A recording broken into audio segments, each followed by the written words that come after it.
Don't miss the tea. Subscribe now. Girl, put that glass down and look at me. No, seriously, lock your phone because I need your full, undivided attention. You are not going to believe what I have to tell you. I feel like my skin is literally crawling right off my body. You know I don't use the word creep lightly, right? I usually try to give people the benefit of the doubt, maybe too much benefit, but this is disgusting. Okay, so you know my cousin, right? The one who's been married for like 5 years. They are supposed to be this perfect couple. They've been together for over 2 decades. 2 decades, babe, like since before we had braces. They have that whole high school sweethearts narrative that everyone in the family drools over. So naturally, you'd think her husband, my brother-in-law, would be, I don't know, normal, respectful, a decent human being. When she first introduced me to him way back when, honestly, I felt nothing. He was just there. He was beige. He was background noise. I didn't have any judgments because there was nothing to judge. He was just cousin's husband. After they got married, we were never close. You know me, I'm friendly, but with him, there was never that sibling-like bond. We didn't joke around, I didn't roast him, he didn't pull my leg. It was strictly polite, pass-the-salt energy at family dinners. But, and this is a big but, there was always something off. You know that intuition we get. That little voice in the back of your head that says, don't be alone in a room with this guy. I always felt a little bothered by his presence, but I could never pinpoint why. I thought maybe I was just being antisocial or judgmental. Girl, I was not being judgmental. I was picking up on the vibes. So, fast forward to when my cousin got pregnant. That's when the mask started slipping. It's like, as soon as his wife was vulnerable and carrying his child, he decided it was open season on me. He started this whole pulling my leg routine, but it wasn't funny. It was slimy. He started sliding into my DMs asking for pictures. Not like, hey, send pics of the family event, but my pictures. He started calling me the eligible SIL, as in sister-in-law. Gross, right? Like I'm some prize cattle at the county fair, but I ignored it. I thought, okay, maybe he's just socially awkward and trying to include me. Then he started psychoanalyzing me. He'd send me these long texts saying I'm dominant and bossy. Excuse me, since when does having an opinion make a woman bossy? And then he hits me with this gem. Men don't like women like that. I was shook. I remember reading the text and thinking, who asked you?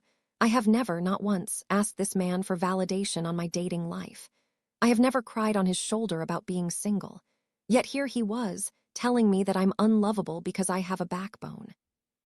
He literally texted me, only a few men would want you. I felt so weirded out.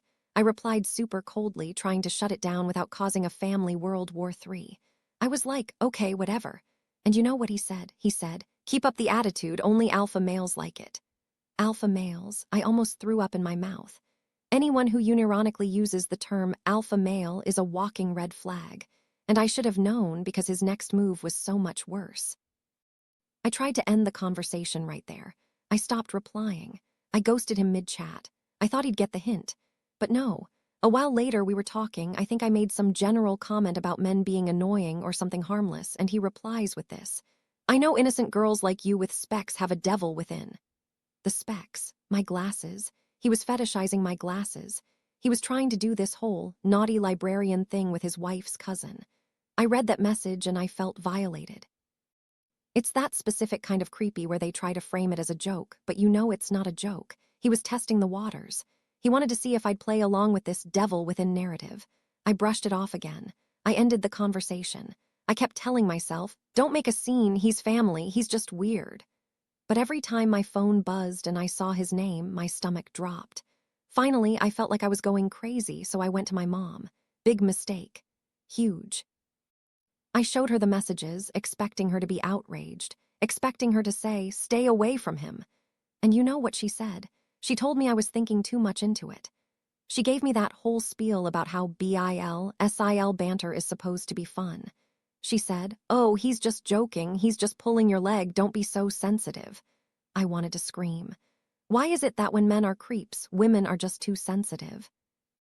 Why is sexual harassment disguised as family banter in our culture? I tried to believe her. I really did. I gaslit myself, babe. I told myself, okay, maybe I am the problem. Maybe I'm just a prude. Maybe this is how brothers-in-law talk, but it never sat right with me. It always felt predatory. And then this week happened. This is the part that made me snap.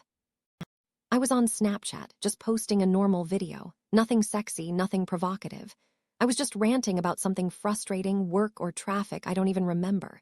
In the video, out of pure frustration, I bit my lip. You know how we do, just a nervous tick, nothing intentional, I didn't even notice I did it. He replies to the story, that lip bite. I stared at the screen. My heart started hammering. It was so specific, so focused on my mouth. I was annoyed, but I went into automatic polite mode. I didn't want to start drama.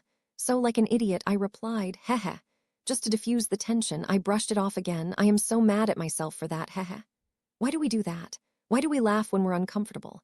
But because I laughed, he thought he had a green light. He followed up with a message that I physically cannot get out of my head. He wrote in Hindi, Is hai daba daba ke bade ki hai kaya, which basically translates to, did you make them bigger just by biting them like that? He was talking about my lips. He was asking if my lips are big because I bite them and press them. But the phrasing, babe, daba daba ke, it implies pressing, squeezing. It was so visceral. It was so sexual. He was talking about the size of my lips and implying that biting them is some kind of secret technique I use to make them look luscious. And then he kept going. He implied that this secret behind my big lips shouldn't get out. Like we have this dirty little secret together. I froze. I literally sat there on my bed, phone in hand, feeling like I needed to scrub my skin with steel wool. That wasn't banter. That wasn't pulling my leg. That was his cousin's husband making a direct, grotesque comment about my physical features with a heavy dose of sexual innuendo. He was talking about my mouth. To me, while his wife, my cousin, is probably in the next room taking care of their child. It felt like a bucket of ice water was dumped on me. All the alpha male comments, the devil within comments, the requests for pictures, it all clicked into place. He wasn't joking. He has never been joking. He's been grooming me or trying to, right under everyone's noses. I didn't even reply. I couldn't. I just went straight to his profile, hit unfriend and blocked him. Unfollowed on everything. Snapchat, Instagram, gone. But now, of course, the guilt is setting in because I'm conditioned to be a good girl. I'm sitting here wondering, did I overreact? Was it just a bad joke about lip fillers or something? Is he going to go to the family and say I'm being dramatic? But then I look at that text in my head. Did you make them bigger just by biting them like that? And I feel sick again. That's not how you talk to your wife's little cousin. That's how you talk to someone you're trying to sleep with. I blocked him, and I don't plan on unblocking him, but I need you to tell me I'm not crazy. My mom's voice is in my head saying it's just banter, but my gut is screaming that he's a predator. Am I overthinking this? Or is he actually as vile as I think he is? Because right now, I can't even look at a picture of him without wanting to throw my phone across the room. Tell me I did the right thing. Please.